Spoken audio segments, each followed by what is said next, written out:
आप देख रहे हैं आवाज एंटरप्रेन्योर CNBC आवाज पर, और आज हम बात कर रहे हैं देश में बढ़ते टीनेज एंटरप्रेन्योर्स के ट्रेंड की। और इस ट्रेंड को बढ़ावा दे रही है एक संस्था यंगप्रेन्योर, जिसकी शुरुआत की है सीरियल एंटरप्रेन्योर देविका मजूमदार, स्मिता मजूमदार और अवेलो रॉय ने।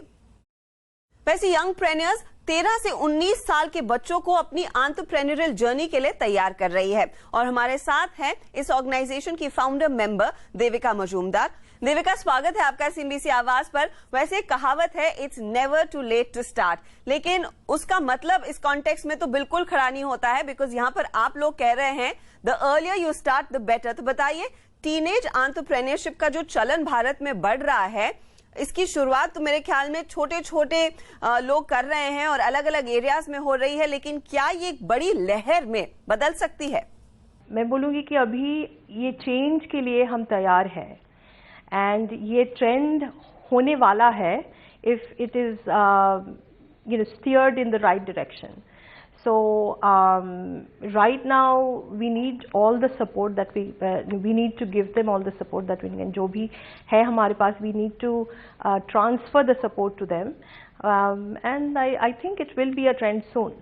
इनफैक्ट यंगप्रेन्योर्स एंटरप्रेन्योरशिप कैंप जो आप लोग चलाते हैं, उसकी वाकई में प्रशंसा करनी होगी, क्योंकि बहुत ही नोबल कॉन्सेप्ट है। अब मुझे ये बताइए, किस तरह की आप ट्रेनिंग दे रहे हैं, कैसे आप इंश्योर कर रहे हैं कि एक छोटा बच्चा जब आइडिया लेकर आता है उसको बिजनेस में बदल सकते हैं, एंड मोस्ट इंपॉर्टेंटली इन बच्चों को इस समय बर्नआउट ना होने दे, उसके लिए क्या खास ट्रेनिंग की जाती है?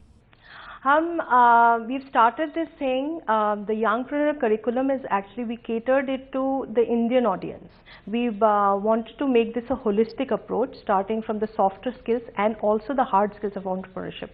So we start the courses में जो है, the entire starting from what is entrepreneurship, and then we go down to business model basics, how to pitch, how to the art of selling.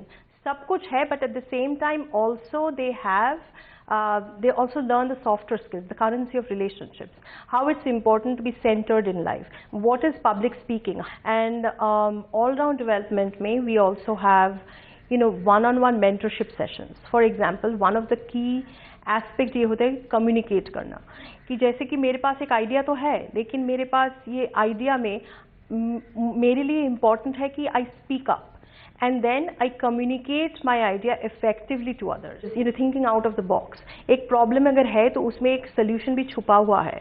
So that kind of the entrepreneurial mindset that comes out of it, that's the gift that we want to give everybody. वैसे बच्चों के पास कई सारी ideas होती हैं, लेकिन देविका बताइए, यहाँ पर पेरेंट्स का क्या रोल है? क्या वो अवेयर हैं कि एक छोटी सी आइडिया को बिजनेस में तब्दील किया जाए? कुछ एग्जांपल्स हमने देखे हैं जहां पर पेरेंट्स ने सपोर्ट किया है, लेकिन इस समय किस तरह से अवेयरनेस और बढ़ाई जाए, सपोर्ट बढ़ाया जाए? एक बात यह है कि ये बहुत ही एक नया चीज है, सो नया थिंकिंग है, सो हमारे we need the support of the parents, because हमारे ये जो सिस्टम है ये बहुत ही जॉब ड्रिवन सिस्टम है कि क्लास 12 के बाद IIT करो, इंजीनियरिंग करो, यानी or else you become a doctor. But there is a whole huge umbrella of entrepreneurship जो अभी यूज उतना नहीं हो रहा है. So we have to encourage the parents. क्योंकि कई बच्चे सामने आ रहे हैं अलग अलग आइडियाज के साथ, तो क्या यहाँ पर हमारे एजुकेशनल सिस्टम में एंटरप्रेन्योरशिप शायद एक करिकुलम का हिस्सा बनना शुरू किया जाए? एब्सोल्युटली, तभी हम लास्टिंग चेंज देखेंगे, बिकॉज अभी के लिए हमारे कैंप्स अच्छे हैं, हमारे we are offering curriculum, co-curriculum after class enrichment programs, entrepreneurship clubs, business camps, ongoing business camps कर सकते हैं, summer camp, winter camp, सब कुछ. बट आई थिंक सबसे लास्टिंग चेंज तभी होगा जब वो एंटरप्रेन्योरशिप मॉड्यूल, जब ये एंटरप्रेन्योरशिप एक सब्जेक्ट करके करिकुलम में, स्कूल करिकुलम्स में, when it will weave into the school curriculum. अच्छा, ये मुझे बताइए, यंगप्रेन्योर्स क्या प्राइमरीली मेंटरिंग करते हैं या फिर फंडिंग में मदद करते हैं, जो एक बहुत इंपॉर्टेंट चीज है? मार्केट ढूंढने में, बेसिक रिसर्च करने में भी वो सपोर्ट सिस्टम तैयार किया जाता है? Absolutely, absolutely. So we have built an amazing network of board of advisors, mentors all across the US and in India. And personally मैं खुद भी एक angel investor हूँ.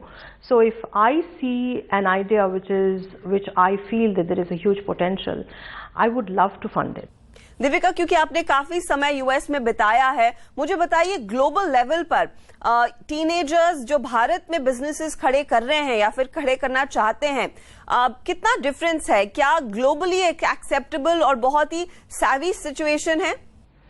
Now differences तो है दोनों country में, because innovation comes from there, from the US, and the differences is that there वहाँ पे जो है it is based on project based thinking, it's based on lateral thinking.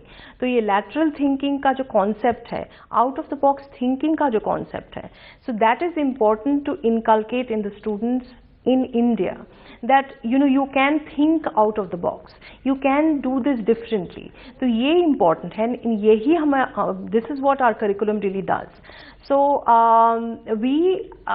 हमारे लिए, I think for the Indian audience, what is important is awareness. I will say it's time that we moved on from the memory tests that we do in the exams. We should make it more project based, and it should be more experiential. So immerse learning, so that we can that's going to be the better approach to take for to making sure that the kids actually have a holistic entrepreneurial mindset going forward. Shukriya Devika, pleasure speaking to you and all the very best.